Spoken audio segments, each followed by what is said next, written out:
Hey everyone, welcome back to another episode on the Innocott Invest channel. Today we're going to go over T1 Energy. Now, as you guys saw in my most recent video, I'm going long a new stock called Pagaya. I'm still doing some more DD there. Now, there is another stock I'm looking into, which is currently T1 Energy. And so I'm going to talk about them today. I'm researching them, some DD there, and what I plan to do with the move over the next, long term. So let's talk about that. Let's get into it. I hope you guys are staying warm. I know I am not. It is like negative 20 degrees outside, or feels like negative 20. But yeah, let's hop into it and we'll get going. So, like I've kind of done before with Pagaya, I think genuinely using ChatGPT to, I call it dumb things down or just explain it on an easier basis for me is super helpful. So, we're going to go through kind of just what they do, um, how they make it, what they sell, and sort of their business model. So, T1 Energy is a US company that makes equipment that turns sunlight into electricity. So, they're really dumbing this down for me. Um, Basically solar panels and stuff that goes with solar panels and batteries. They call themselves an energy solutions provider focused on building an American supply chain. So keep that in mind, American supply chain for solar and battery products. They used to be called Freyr Battery, but early in 2025, they changed their name to T1 Energy and shifted their business model more towards solar manufacturing in the US. Okay, so that's who they are. They're in the solar energy space. Now, the reason I like this is big theme, obviously, for me is AI and data centers and just things surrounding that. And obviously, we know that the data centers and the chips are not the only things that's going to be a part of this shift. A large part of the shift is also going to be energy, right? Who can supply energy, who can provide energy, and just energy in general. And so that's another reason why I'm trying to find a theme in that area. And I think T1's going to be my play. But let's go into what they actually make and sell. So, in simple terms, solar module panels, the big panels you see on rooftops or solar farms that convert sunlight to electricity. Coming soon, solar cells, the pieces inside solar panels that do actual energy converting. They're building a new plant for those, and battery storage, storing energy so it can be used when the sun isn't shining. Okay, they're really dumbing this down for us. But basically, they're trying to build as much of the U.S. solar supply chain as possible in the U.S. instead of relying on foreign imports. Now, I don't care about politics. I don't care who's running the country. But what I do care about is their how the president that is currently running views the country and his beliefs. And so for him, he's America first. We saw the tariffs. He wants everything to be in-house. He wants everything to be built in-house. And if you guys don't know, I don't know the exact figure, but essentially, and this isn't a dramatization, 99% of anything solar is built in China, right? And so if we want a US manufacturer, a US company doing this, T1 is one of the only ones doing it. Okay, just keep that in mind. And that's for me a big theme is when you have the government support behind you, right? How they make it. So let's go into their factories. So G1 Dallas, a big existing solar panel factory, about 5 gigawatts of annual capacity, where they assemble solar modules, and these panels go to utility, commercial, and industrial customers. A new solar cell factory under construction, and this is where they make actual solar cells that go into the panels. That's expected to come online later around 2026 and eventually produce millions more watts of solar every year.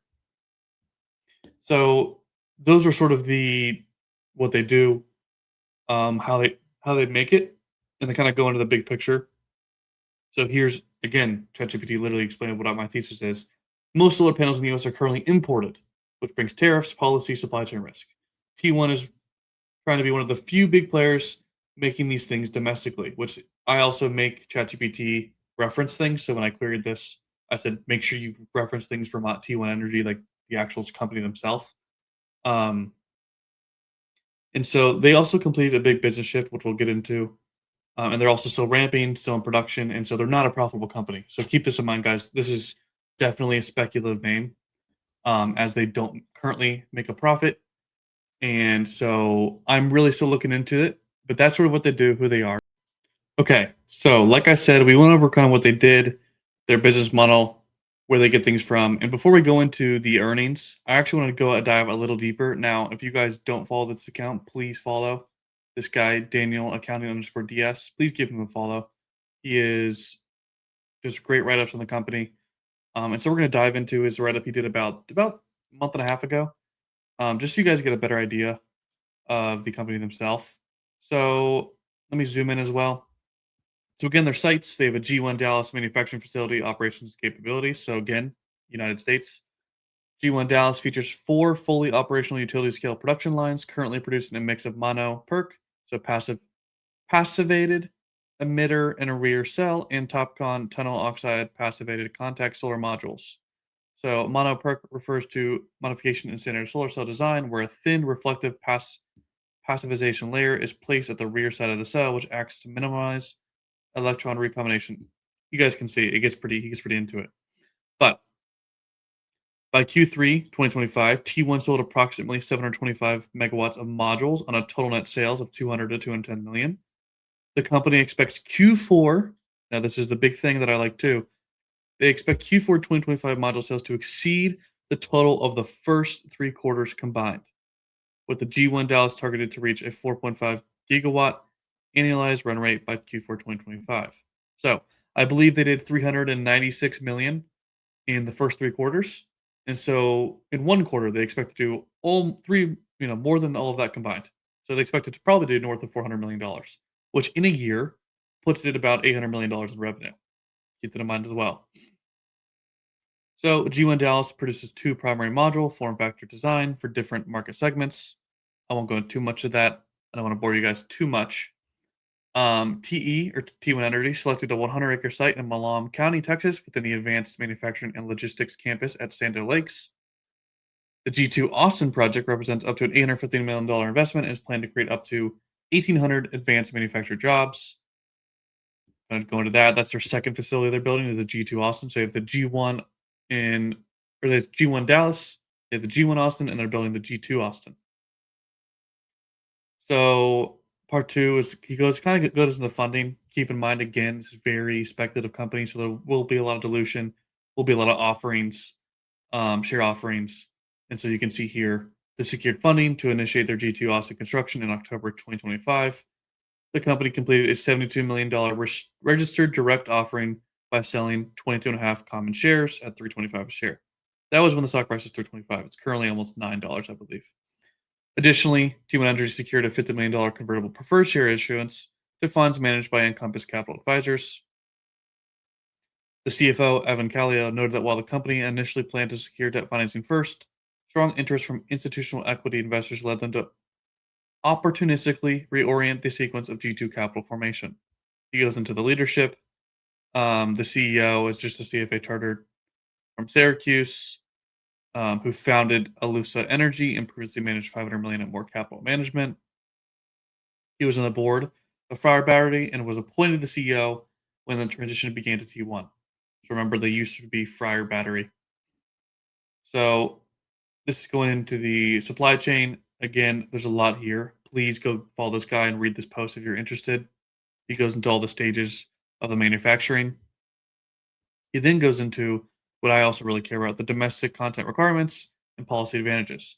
So first and foremost, there are Section 201 tariffs, which make imported cells modules more expensive. Section 201 is a safeguard tariff on imported crystalline silicon solar cells and modules. These expire 2026. However, current Chinese tariffs are still making solar exports increasingly more expensive.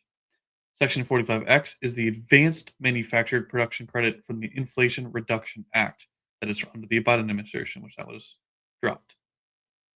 It pays per unit produced in the U.S. for a specified list of components. So it goes into the components.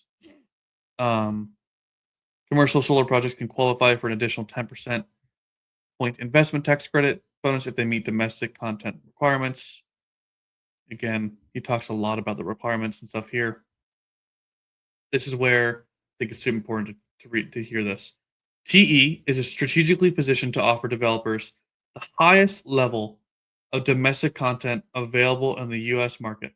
Once the Corning supply agreement becomes operational in second half of 2026, and G2 also begins producing cells, T1 will be able to offer modules with 100% made US made polysilicon, 100% made wafers, 100% made solar cells, 100% US made module assembly, an option for 100% made US made steel frames.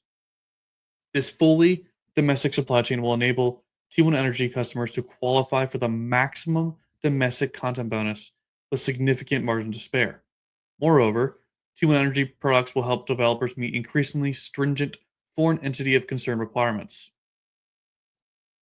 Starting in 2026, solar projects will not qualify for tax credits under Section 45Y or 48E unless at least 40% of value of manufactured products used comes from manufacturers that are not prohibited foreign entities. So China, Iran, Russia, and North Korea. Again, that's a big piece because most players are not doing that or are in China. These FOEOC restrictions represent an existential threat to solar developers who have relied on Chinese manufactured components, with China controlling approximately 82% of the global polysilicon production. Then goes into why solar will power America's future. I don't entirely agree um, with everything he says here because I don't think it'll power America's future. I really do think long term nuclear is the way to go. Regardless, I think solar is going to be here to stay, and I'd like to be a part of it. So he then goes into talk about Elon Musk, who's obviously with Tesla and in the solar area, solar battery section. So the AI industry's major bottleneck is power availability, as Elon Musk noted. AI data centers' power demands could reach 2 to 300 gigawatts of continuous power, requiring massive expansion of generation capacity without adequate power supply. So again, there's a large part of companies that will be needing power, anything at this point. He then goes into the risks, which I think is a very good thing to do.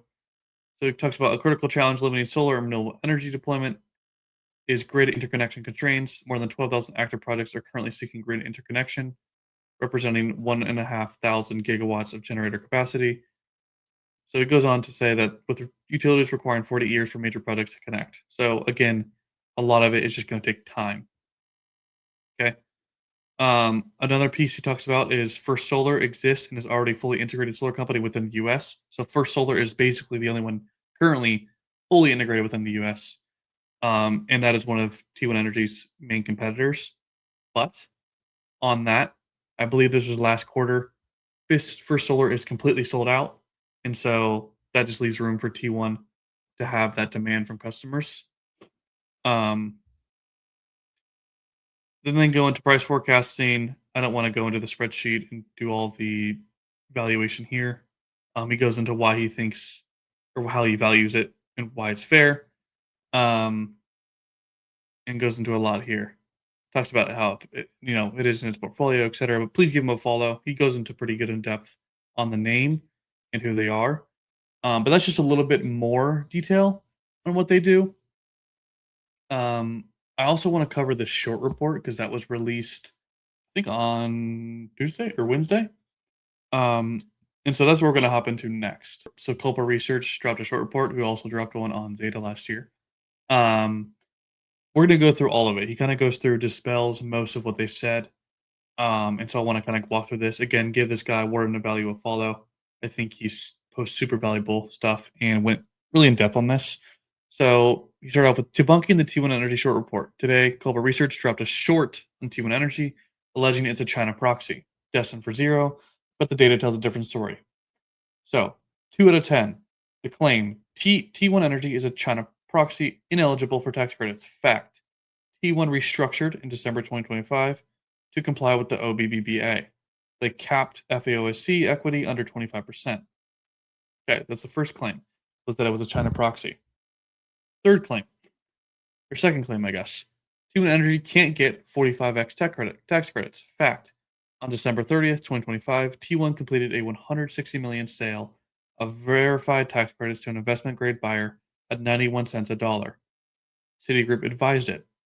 Institutional buyers don't touch these companies if it is a Chinese front. Claim 3. Trina siphons 83% of profits via fees. Fact, wrong. T1 settled legacy debt in 2025 with 274 million cash and killed the trademark fee.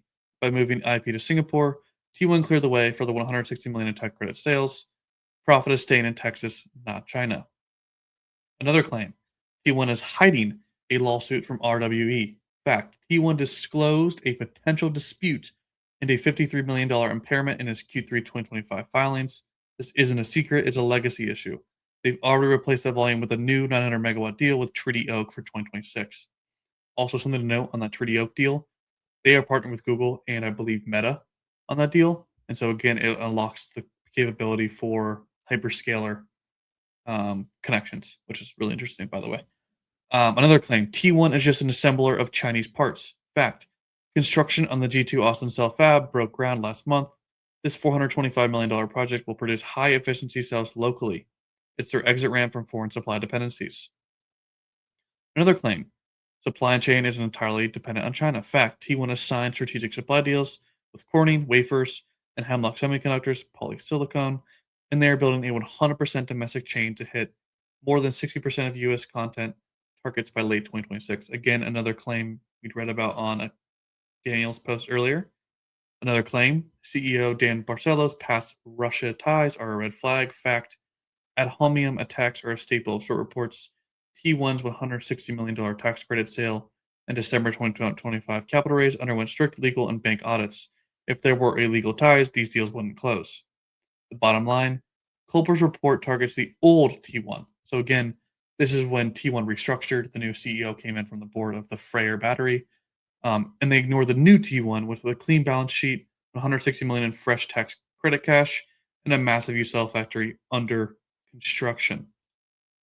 So again, kind of dispelling most of the short report there. Kind of goes into a lot of the history as well. I feel like that was a quick recap of sort of what happened. They restructured, they sold off some of their assets from China. They're now trying to be 100% US manufactured and go that direction. Now, there is one more post I want to show you guys on X from Capital Warden because I think it's important to understand why I want to be in this as well. So, the CEO also met with JD Vance. Now, we know JD Vance is the vice president. And so he says, the report alleges a Chinese linked scam, yet the CEO is openly meeting with the US vice president, a close partner to Trump. If this were true, voluntarily inviting that level of US political and regulatory scrutiny would make little sense. Again, they're in works or in talks with the president and the presidential team. And so I think having a position like that, same thing we saw at Palantir. We saw Shams Sankar meet with I think Trump administration in 2023. Or that was the Biden administration, I believe.